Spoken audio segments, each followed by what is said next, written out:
नमस्कार मित्रांनो, मी निखिल। आपण पुन्हा पॅडीच्या सीझनमध्ये सगळीकडे फिरतो आणि सर्वकडे फिरत असताना पॅडीमध्ये काय रिझल्ट आहे ते मी हमेशा तुम्हाला सांगतो।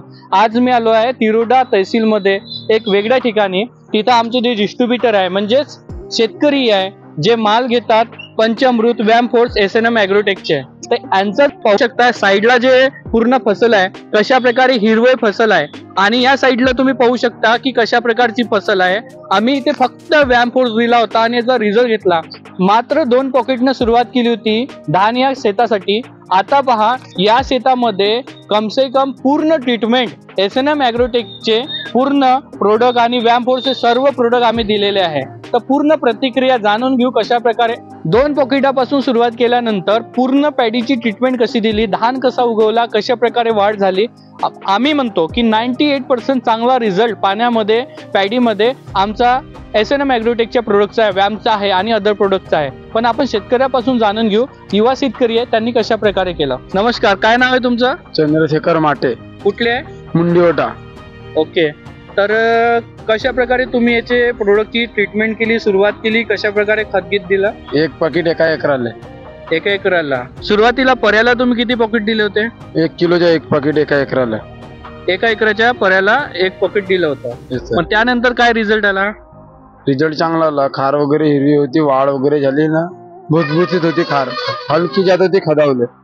ओके, तर आता तुम्ही त्याच्यानंतर रोवण्यासाठी कशा प्रकारे ट्रीटमेंट केलं? रोवण्या प्रकारे आता एका एकराला 2 किलोचा पॉकेट टाकला आणि 1 ग्लोमर मारला, तर रिझल्ट चांगला आहे। 2 केजी पॉकेट टाकला आणि ग्रोमर टाकलं। ओके, तर बाकी शेतकऱ्यांनी तुमच्यापासून माल घेतला किंवा तुम्हाला काय म्हणाले तुमच्या शेतीला पाहून? रिझल्ट चांगला आहे म्हणला आणि धान वाढ वगैरे होते म्हणला। आता चांगला आहे म्हणला, बघू म्हणला समोर म्हणला, चांगला आहे म्हणला रिझल्ट। यामध्ये तुम्हाला किती खर्च कमी झाला मग? 1500 रुपये एका एकराला 3000 रुपये खर्च येते, ते याला 2000 ते 1000 रुपये बचत होते सर। ओके, तर आता समजा तुमचा जो धान आहे तुम्ही एकरी किती क्विंटल घेता हर वर्षी? एकराला तरी 20 क्विंटल। 20 क्विंटल घेता, तर काय वाटतं यावर्षी तुम्ही व्यामफोर्स इस्तेमाल करून राहिले, वापरून राहिले, तर किती घ्याल?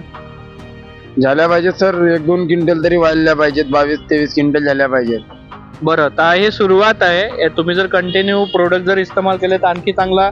आपल्याकडे असे शेतकरी आहे ज्यांचं 30 क्विंटल त्यांनी एका एकरामध्ये घेतला आहे, 35 क्विंटल 32 क्विंटल घेणारे पण शेतकरी आपल्याकडे आहे। तर आम्ही पण अशीच अपेक्षा करू की तुमचं पण अशाच प्रकारचा रिझल्ट त्या प्रोडक्टच्या माध्यमातून येईल।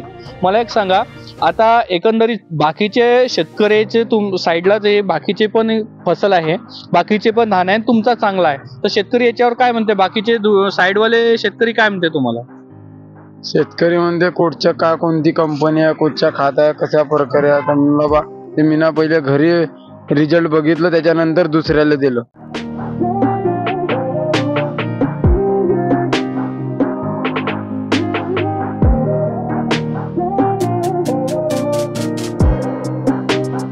तर बघू शकता मित्रांनो की या ठिकाणी कमी खर्चामध्ये चांगल्या प्रकारे या धानाच्या पिकावरती रिझल्ट आलेला आहे। आपण बोलत आहोत गोंदिया जिल्ह्यातील तिरोडा या तालुक्यामधून। या ठिकाणी बघू शकता की कशा प्रकारे जबरदस्त धानाच्या पिकावरती रिझल्ट आलेले आहेत। लगतच्या शेतकऱ्याने फक्त रासायनिक शेती या ठिकाणी करत असल्यामुळे त्याचे तुम्ही या ठिकाणी रिझल्ट बघू शकता। आणि सुरुवातीच्या स्टेजला रासायनिक तसेच जैविकच्या याच्यामध्ये काय उत्पादन आपण घेऊ शकतो, कशा प्रकारे आपण आपलं पीक चांगलं बनवू शकतो, याचं जिवंत उदाहरण तुम्ही या ठिकाणी बघू शकता।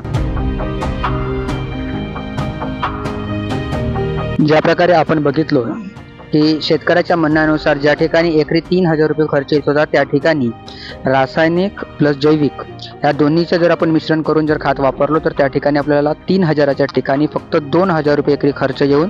धन्यवाद।